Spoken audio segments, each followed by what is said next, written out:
Welcome back, everybody, to a Little Less Fear podcast. Today, I'm super duper excited to introduce Mr. Anthony McKinney. I'm sorry, Mr. Anthony McKinney. Is that correct? I should have asked your gender pronouns. I'm No, so you're sorry. fine. Okay, great. So Anthony McKinney is a 32-year-old Mississippi native that has always had a passion for people. Since he was young, he always thoroughly enjoyed sitting around the elders with his family and sharing life stories. He currently lives in Atlanta, Georgia, and believes that it is empowering and therapeutic for all to share their stories. He's got an incredible book on Amazon. I was reading a little bit about it. The book is called The Fatherless Child. Welcome, Anthony McKinney, to a Little Less Fear podcast. Thank you. That was a great introduction. Hey, it's your introduction. It's your story. Thanks so much for being on my show here. I'm really excited to get to know you and get to know your story here. So before we actually talk about your book or anything like that, tell us about your journey. What brought you to where you are today?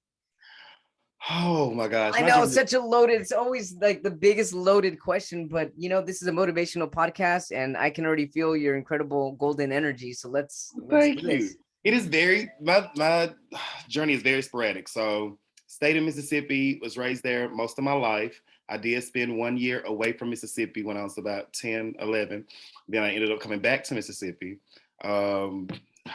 Graduated high school, made the obvious mistakes that a young 17-year-old going to college would make, and partied out of college a couple of times. And then I decided to move away, try college again, still partied out of college, and got into a relationship when I was about 20. I got into a relationship. It was a very emotional relationship, like very emotional roller coaster type deal. We stayed together from my age of 20 to about 28. Wow, that's a long time, Anthony. Yes, we had a lot of breakups and makeups and all of this other weird stuff. And in the process of that, he wanted to move to Atlanta. I had this big speech ready about how I'm going to curse him out. I hate this man. And then I said, well, who said it's too late? We can be together and love each other. So I moved to Atlanta. I've been in Atlanta since 26. I've been in Atlanta since I was 26. Atlanta has been good to me. I've been able to achieve a few things that I never thought I would achieve since I don't have a college degree. And what kinds of things? Well, I have my real estate license. Oh, heck yeah. Congratulations. Thank you. I have worked for a company that is known nationwide called Junior Achievement. And I was able to work my way up in that company where everyone had degrees and I was just a non-degree holding salaried person. I don't know. That was the Lord. That was somebody, higher power or something. Yeah, absolutely. Magic. Yeah. And I am currently working with children as a tutor. I'm about to transition over to a flight attendant. Well, that's incredible. I could totally see you doing that. So yeah, I'm all over the place. I could totally see you doing that. Wow, that's incredible. So you're going to be traveling all over the world, huh? Yes, I'm going to have to come see you out there where you're Come out to Cali, California, Los Angeles, Hollywood. So tell us more about what brought you to writing this incredible book of yours called The Fatherless Child, unless you're not ready to talk about that yet. I'm an open book. We can talk about it. No. So it's actually funny. I was doing a podcast and the guy who ended up publishing my book for me, Chancellor K. Jackson, we were also I interviewed him. Yes. Oh, you have? I have. I've interviewed Chancellor. Yes. He's interviewed with everybody. I know. He's all over the place. I aspire to be like him. But we have a mutual friend. Super cool dude, by the way. Right. Amazing. He's so down to earth. He is. And so young. I'm like, what the Right. Where are you from? But anyway, we were talking with our mutual friend at her podcast, having drinks, and we were just sharing stories back and forth. And if you can't tell by now, I am a very interesting person, probably, because I've done a lot of things. And so he was just looking at me while I was telling one of my stories, and he was just like, you should write a book. I was like, what? He was like, you should write a book. You're very interesting. Your stories are very interesting. The way you tell them, they're interesting. You should write a book. So one day, just playing around, I was really bored. And I was like, I'm gonna type out a chapter and send it to him to see what he thinks. So I type out chapter 1. It's basically the chapter 1. I think it's like, I called it like Lost My Innocence so I can be her hero or something like that. Type that out, send it to Chance. And he's just like, yeah, keep writing. You're going to do this. You're going to write a book. We're not going to let up off this. I'm Wow, doing what an everything for inspiration. free. And I'm going to write this book. You're going to write this book. And wrote this book. Yeah. That's incredible. How long did it take you to write it? It took me 2 years to write the book. So after I got past chapter 1, I was good. But chapter 1, it took like 6 months to write. It was a very Yeah. emotional chapter. And then after that, kept it rolling. Chancellor stayed on me. He really stayed on me. So it took me about 2 years to write a book. And how did it feel when you were finally done with it? I could breathe. Right? I could breathe. I missed my first deadline, so I was just like, ugh. Then I had my second deadline. So I made my second deadline. And it did well coming out initially. So I was proud of myself. So I understand you have a story to share, and that's what The Fatherless Child is about. Could you tell us a Yes. little bit about the book Okay, or your so story? you I can tell it like this. So takes place in Mississippi. It's like if you can imagine yourself being a first grade person in the first grade, right?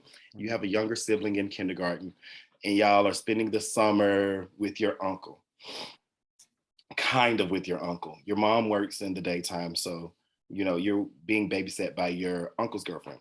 And there's a neighbor, he's a kid, he's probably like 13. He comes over occasionally and just like checks on your uncle's girlfriend, eventually leads up to where he's trying to have sexual interactions with your younger sibling. And so then you naively say, hey, no, not my younger sibling, choose me. Whatever you want them to do, I can do it way better. And you end up in a sexual experience with the 13-year-old. This is not in the book, but so I ended up in the sexual experience with a 13-year-old for about 2 or 3 months. And at this Um, time, how old are you in this book? I'm 7. You're 7. I'm Okay, 7. gotcha. He's 13. For about a month and a half, we have this sexual experience where he's having sex with me. And then one day, thankfully, my uncle's girlfriend catches us because we're in a room that we're not supposed to be in. He had like a game room for adults, and Yeah. no one was ever allowed in there unless he was at home. And so we get caught. She's scared to call him because my uncle at this point in his life was a very abusive man. And so she was kind of traumatized by his abuse. So she was scared to call him, but she ended up calling him anyway. There's a big fiasco blow up behind this. Your uncle rushes home, your grandmother rushes home, your mom rushes home. Everybody's like screaming and yelling outside at each other. And then your uncle fights a 13-year-old. And then the 13-year-old's parents call the police. You have to run because he's an adult fighting a child. And then Yeah. Oh, wow. I went to school that next year, and it was a very, very traumatic year because I'm from a small town. Mhm. Everybody knew.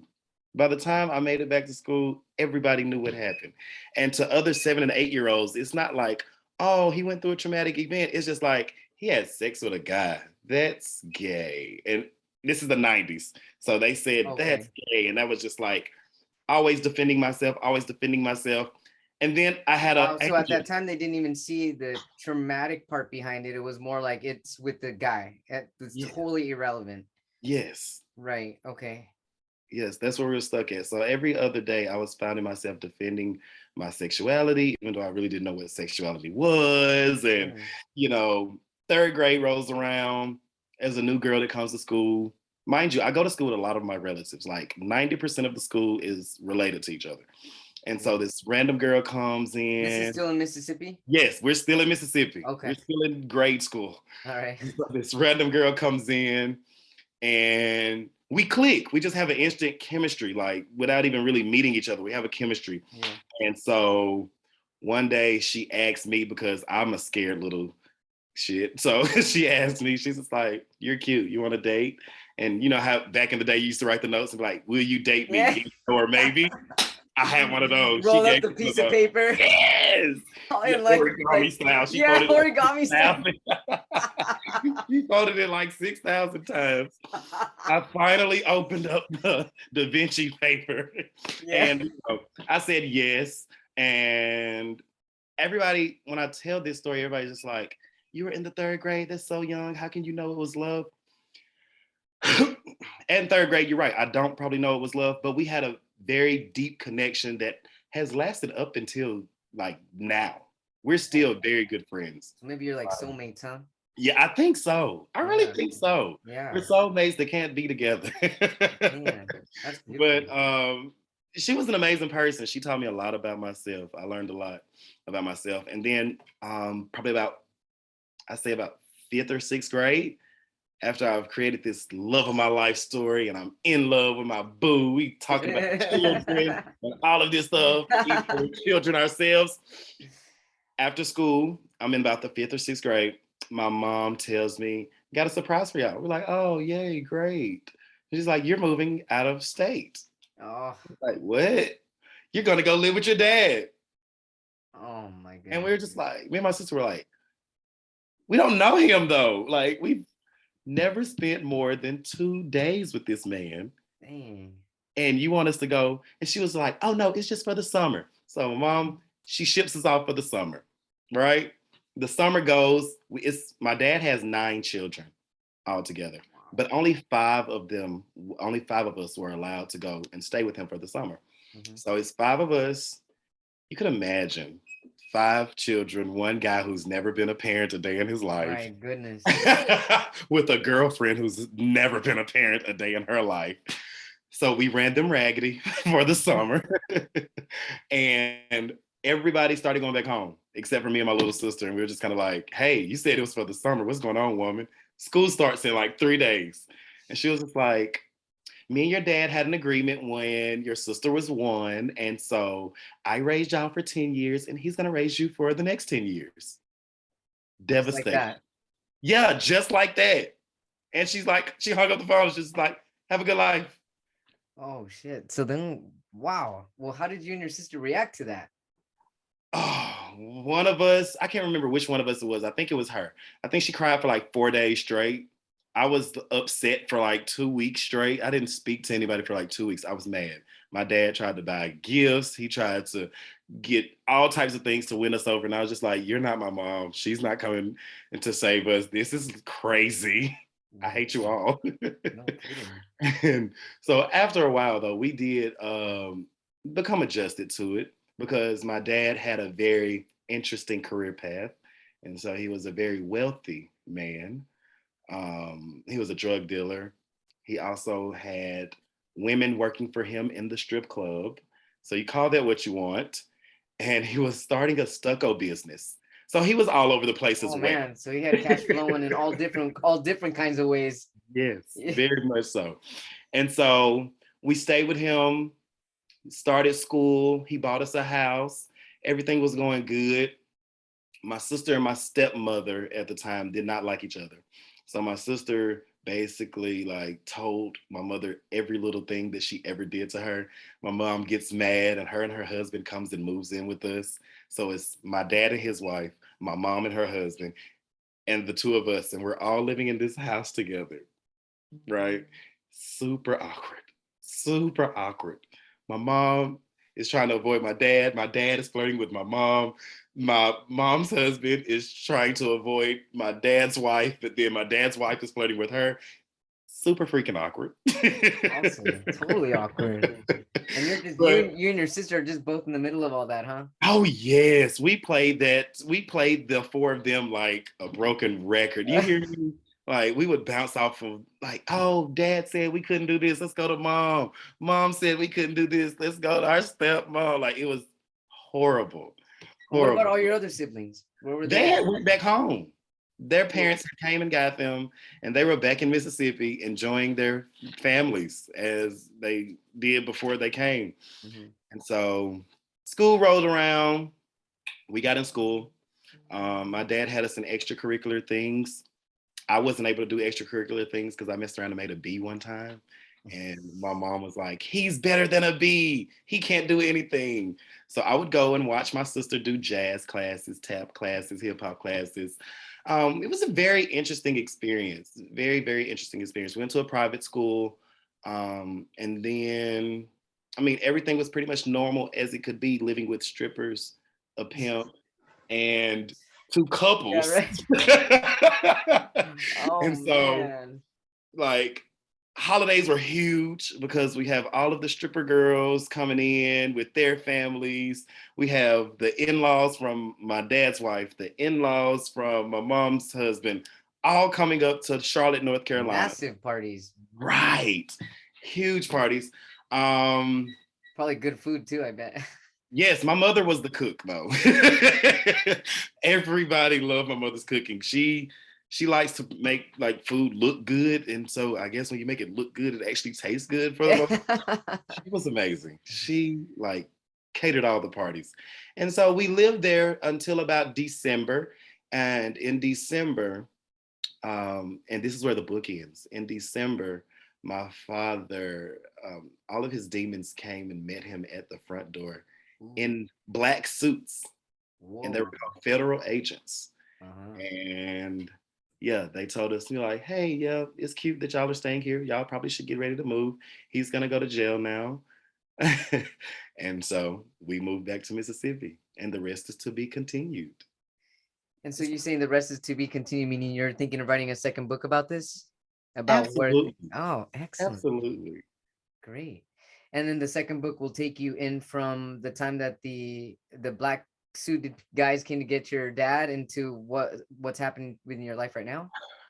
I Or are That's there where I'm missing stuck. elements that you didn't put in the book that you're thinking of putting in a new book? That's what I'm stuck at. I think I want to do it like so with the new book. This is what I'm thinking.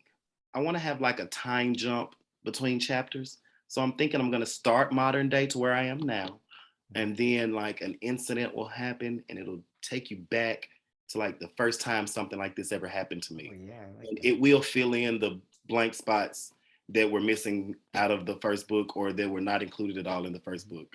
Almost like memories, like you're talking Yes, like a yes, almost memory. like memories. Yes, yes, yes. And so, but I don't know if I want to tell about my love story. I don't know. So I'm kind of like stuck. It's so crazy. Chancellor tells me after I wrote my first book, the words just come to me, and that I've written 4 more books since the first book in like 2 weeks. And I'm like, yeah, okay, great. It's going to happen for me too. Yeah. I wrote my first book, and then nothing comes to me. It will. It'll I'm come to just you. like, It already is. oh my It's gosh. already coming to you. That's why you're able to kind of talk about that it's going to be about memories and stuff because it's coming to you already. Well, I needed to come a little quicker. So But yeah, there will be. I noticed you've got some pretty good 5-star reviews on Amazon. So people are really liking your book. What do you think people are liking about the book? The fact that many people can relate to your story, or maybe that it's something they've never heard before, a little bit of both?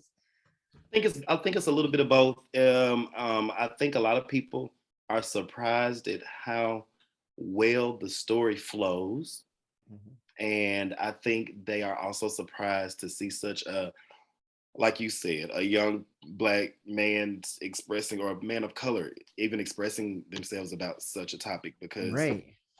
in today's society, you really don't. I looked up on the CDC, and 1 out of 13 male adults that you know have had some type of sexual trauma happen to them before they turned 18. It's even smaller for women. It's 1 out of 4 for women. But I was just like, you would Are you never sure it's think.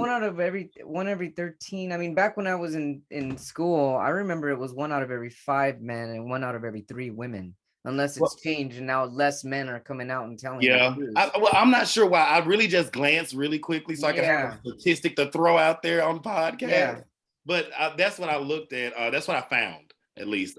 yeah. So the statistic is pretty. I mean, it's pretty common, and not that many people are willing to come up at your young age and being, a person of color to come out and just say, "Hey, this is what happened to me." So really thank you so much for your being brave and courageous and telling your story and with a smile. I mean, it really says a lot about your soul and the light that you have inside you. So Thank you. keep sharing that because it's going to help a lot of other people open up too and share Right. their stories, and that's how people connect. That's how people stay together.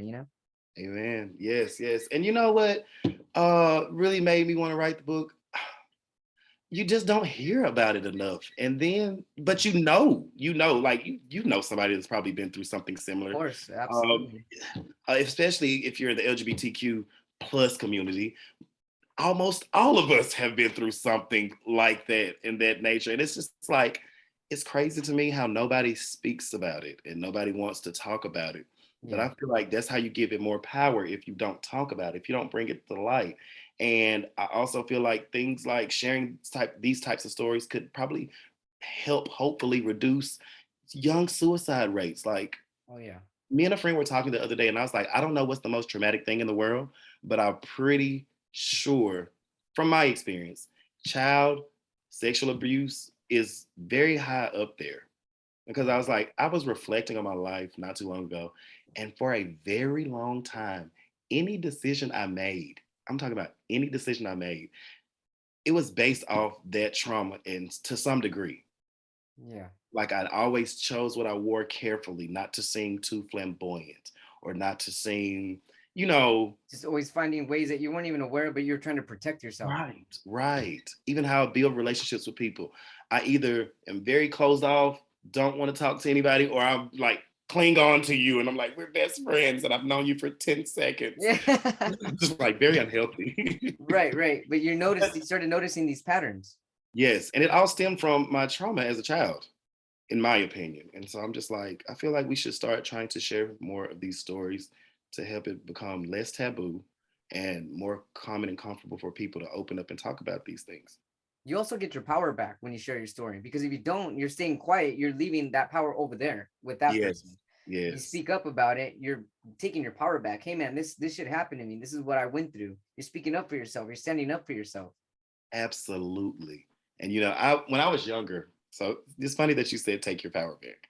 So when I was younger, and this has never been told, so this is the first time I'm ever saying this on your podcast. Thank you. I appreciate it. When I was younger, I was probably about 19, right? And I know my abuser. I know who they are. I know like their family. I know everything. And I was like, I'm taking back my fucking power today. And so I went, don't laugh too hard. I slept with my abuser to, At 19, yes, to take back my power. And it did not. I felt so much worse you felt afterward. worse. So you went as an attempt to be like, look, this time I'm the boss here. I'm the one that's Yeah. I'm gonna take my power back by coming on to you this time. But you Yeah. actually ended up feeling worse. Absolutely. Why do you think you felt worse? Absolutely. I don't know. You know, I'm still trying to figure that out because the way I did, I was very mean to him. Went in there, I was like, you shut up. And then I was very aggressive and mean. And then when I was done, I was just kind of like, ugh. And I just walked out. And as soon as I like closed the door, I felt dirty and disgusting. And I was like, why would you do that? That is horrible. And I Yeah. think, you know what? I think what happened was it didn't have the reaction I thought it was gonna have on him. I thought he was gonna be like afraid and fearful and like, oh my gosh, Yeah, you wanted him to feel what you felt, right. which is gonna be And impossible because you were 7 years old. exactly. Well, I know that now. Yeah, Now that I'm yeah. 32, I know that 19 Right, gonna mean right. some But I other can shit. see, I think I've done similar things like that when I was younger, trying to get back at people, but what I'm feeling from this is you're telling me this, and I'm feeling like maybe the reason perhaps you felt worse is because you just you were going back there because you were angry and you were hoping to alleviate anger, but in turn the anger kind of just came back up, and you can't fight anger with anger. Right, So you can only fight anger with love, and that's going inward and loving yourself more and cradling yourself and going back to the past and seeing your little Anthony at 7 years old and saying, you know what, you did not deserve this. I love you. It's all good. I'm here to hold you and take care of you. And right. that's really what you needed at the time. And I'm feeling that that's most likely why you felt so terrible, but you still tried, and you got to give yourself some credit for trying to get your power back. But you know what? You got your power back. You have a freaking book now, and you're telling your story to the world. That's you can't get any more powerful than that. Yes, sir. Listen, that's why I started writing the book and I didn't know why I was writing the book. And then halfway through the book, every time I wrote, I would like pray that this weight would be lifted off me. Like I'm like, oh my gosh, I pray that when I'm done with this, I feel better. And it didn't happen immediately, but when I got my first review, and then I got my first phone call, then I got my first text message, I was just like, I feel better. Yes. Then when I did my first podcast, normally when I tell the story of me being sexually abused, I cry. For the longest time, I cried like a tear Mhm. would fall. I wouldn't be a boohoo crying, but still I'd get emotional. Right. And I don't anymore. So I'm like, I think this worked. It is. It's working. It's working, right? So I'm going to tell the Yeah. rest of my business so I Yeah. can heal completely. I mean, you definitely, you're smiling and you're glorious about it, which shows that you definitely are healing, telling your story, and you're healing others, which is really Well, incredible. it's something that I've learned, and it took me a very long time to learn this. A lot of depression. It took me a lot of depression to go through to learn this. But I learned that wallowing in your pain or your suffering or trying to play the victim and be the victim is very counterproductive to growth. Like for a very Yes. long time, since Right. like when I was abused, my family had a decision to make. They could press forward, get my abuser incarcerated, Mhm. and risk my uncle going to jail because his family was pressing charges against my uncle for fighting a minor. Or they could drop all the charges, nobody would go to jail on either side, and they could move on harmoniously. And my Yeah. family, trying not to be confrontational, trying to think about everybody in the family, trying to do what's best for, I guess, everyone in the family, overlooked me, the 7-year-old, and Mhm. they did not press charges against my abuser. And so I, every day for the rest of my childhood, had to see that man every day walk past my front yard, taunting me about what he had done. And so I never had that. I never had that comforting moment of, oh, you no, you shouldn't have been through this. You shouldn't have done. You shouldn't have had this happen to you. We're sorry. Blah blah blah. It was just kind of like okay, this happened. What we're gonna do is not talk about it. Mhm. Don't tell anyone about it. If anybody asks, act like you don't know what's going on. Keep this in the house. If you want to talk about it, please don't, and you'll be okay. You're gonna get over this one day. Yeah. And we all know that doesn't happen. No, it did not. Calls for a very chaotic life for me. I like what you said earlier, Anthony. You said that you had to get out of the victim mentality. So how did you get out of the victim mentality? Because once you are in that victim mentality, it's like a downward spiral from there. It's like you're always a victim. So how did you get yourself out of that and was like, you know what? I'm not a victim. I'm good. I'm strong. I'm stronger now. I'm not 7 years old. I can speak up for myself now. I mean, did you go through that, or do you still Did go sometimes? through that. No, no, no. I went through it, but it wasn't me growing personally. I'll be honest. It wasn't until I got into the long-term relationship with my ex, Mhm. and we were probably at like year 3, and we got into an argument. He was just like, "You always play the victim." And those words rang so Oh, loud in my head yeah. that I started paying attention to myself. And he was right. He was right. If something went wrong and I know I didn't do it to make it go wrong, or I didn't see my actions to lead to it to go wrong, victim. Oh my gosh, it happened to me. This was done to me. You did this to me.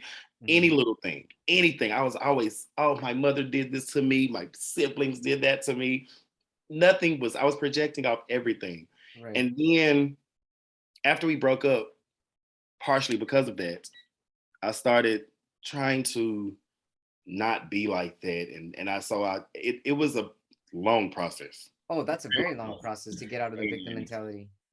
I would just have to catch myself anytime I'm like, Exactly. oh, I'm like, they're not doing this to you. You allow them in your space, and this happens. Sometimes things Yeah. happen. Bounce away, bounce back. Come on, you got Yeah. Bounce away, bounce back. right. So I had to tell Exactly. myself that for probably like 2 years straight, Yeah. honestly. So I say from 28 to 30, that's when I really got out of my victim mentality. Now with my friends, I still like with my best friends, I still will act like a victim, but they laugh and they're like, "Oh, Yeah. boy, shut up." They're just playing with you and you're playing with Right? them. Yeah. They'll play with me and entertain me sometimes, but for the most Yeah. part, they're like, "Okay, chill out. You can't go back to that." And so yeah, they keep me in check, and I'm And then very that's also you taking your power back, getting yourself out of that victim mentality. 2 years of that, like, man, that's some hardcore military stuff within yourself, like getting through that. who are you telling? That is terrible. If you're a victim out there or you play the victim role in your life, I want you to recognize it right now. Listen to my voice. I'm very serious. Please recognize that and try to get out of it as soon as possible because you don't Yeah. realize that this is not it's not productive to what you want to do. So if you have goals, you want to achieve things, you want to do things, you playing the victim is going to hinder you in some type of way. So please listen, people. I Don't be love it, Sans. the victim. I love how you said that playing the victim will hinder you, which It is true. will. That's all, and it becomes a repetitive cycle of continuously self-hindering yourself. Like, does that make sense? Self-hindering yourself. It makes sense to us because we're Right. having a conversation. We know what's going on. Yeah. Rewind and listen again if you need to, but it makes sense. Right. Go ahead. Hey, Anthony, if you can go back to that time when you were 7 years old and you were a victim at the time and you were going through this stuff, knowing what you know now that you've worked through some of this stuff and that you're still working through it and that you've got a second book in the making in your mind is about to happen, all this incredible wisdom that you gained, what would you tell yourself? You could take a time machine and go back there to little Anthony. I would tell little Anthony to be kind to himself, give himself grace, and don't let anyone make you feel guilty or shameful about what happened to you. I love that. I would have to tell him that. That's excellent. Thank You're you. not going to make me cry. No, I won't. I'm sorry. But I was picturing it as you were telling me that I could picture yourself like what I saw was like you kneeling up to him and telling him that. So Yeah, that was my biggest issue with being a victim at that time. A lot of people, a lot of my friends were in my corner, but a lot of people didn't understand, and so they made me feel very bad about it. And I had my head down a lot, and I would just have to tell myself that, yeah, that's beautiful, Anthony. thank you. So where can our viewers, our watchers, and our listeners find you if they need to get a hold of you and your book? So the book is on Amazon, and thanks Yeah. to my awesome publisher, Chancellor, it's now Goodreads as well. So you can order it on Amazon. It's called The Fatherless Child. I helped one of my friends or one of my old coworkers look it up today. By the time you type in most of fatherless, you should see it pop up with The Fatherless Child, and then it'll be Anthony. Click on that, and you'll see the book. If you have Kindle, it's free. If you don't have Kindle and you want a paperback copy because you're an old soul like me, it's $15. If you have a Goodreads account, it's also on Goodreads. Oh, excellent. Yeah, and that's where you can get the book. If you're looking for me on all platforms, Yes. it is spud.speaks. So SPUD.SPEAKS. That's Yeah. your handle, Spud Yes. Spud.speaks. That is my handle. Yes. And that's Yes. also that's on Instagram, that's on TikTok, that's on LinkedIn. Not LinkedIn. I haven't used LinkedIn in forever. Oh my God. Okay. IG and Oh, TikTok. I'm gonna follow you right after this. yeah, it is my handle for TikTok, for all of that. Yeah, all my social medias. Please follow me. Anthony McKinney, everybody, make sure you follow him at spud.speaks. He's on IG, he's on TikTok, correct? You're on TikTok as well. His incredible book, The Fatherless Child, is available on Amazon, on Kindle, paperback, and on Goodreads. Incredible interview. Thanks for sharing your love, light, your glorious nature, your beautiful soul. I'm really honored to have had you on A Little Less for your podcast, and I look forward to keeping in touch with you, Anthony. You awesome. Rock on. Rock on. Thank you. Thank you for having me. This is amazing. Absolutely. It's a pleasure for sure. Thank you so much. I'm not used to a nice, handsome young man giving me all Oh, these thank you. compliments. Likewise. Thank you so much. We're keeping in touch. We are.